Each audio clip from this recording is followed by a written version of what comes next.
The name of this series is too long that I always forget what it is, but the Hero Girl and Demon Lord started up just before I began my reviews and consistently slotted into the second to last place in my rankings since it began.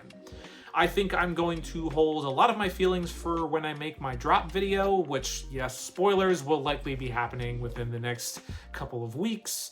So instead, here's a compilation of my 2025 reviews for Hero Girl and Demon Lord. I thought that the first chapter was kind of cute, and this one was kind of cute as well. I'm curious to see where this one is headed. I do think it's funny in moments, but I'm not sure if it's funny enough.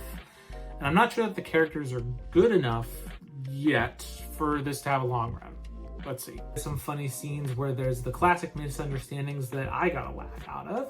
They end up being impressed by his domestic housewife skills and he convinces them he's not a threat, so they leave.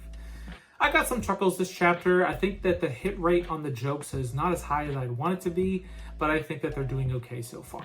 This week, the Demon Lord's subspace manifests physically, which is apparently something that it can do. And it has an annoying protectiveness streak, which the hero shows that she is just a sweet and innocent girl. Not my favorite chapter this week. So I'm just going to skip to the conclusion for this one and say that I am putting this series on drop watch.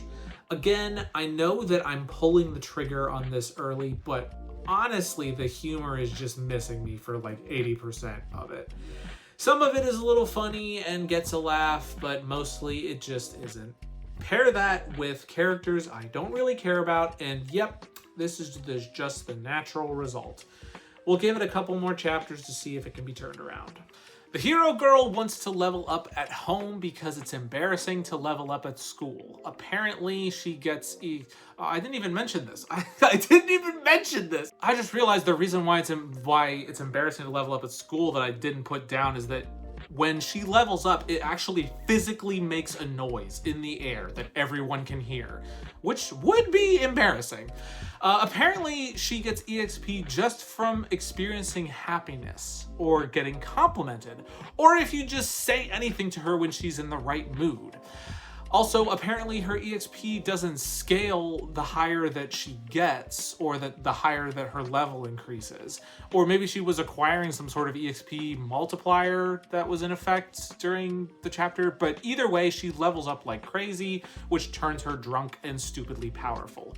The drunk part couldn't have been predicted, but the stupidly powerful, yeah, that should have been predicted. She pulls out her sword and is about to murder them, but then she passes out. Again, the hit rate for the jokes is just not high enough. There are some funny moments, which is enough to keep reading it for now, but it's not doing enough for me to really like it. Hero Girl and Demon Lord do a body swap thing and hijinks ensue, but honestly, not the funniest of hijinks. It was kind of meh. Like, not bad, I guess, but just meh. I'm not ready to drop it just yet, but we're getting really close. Really close.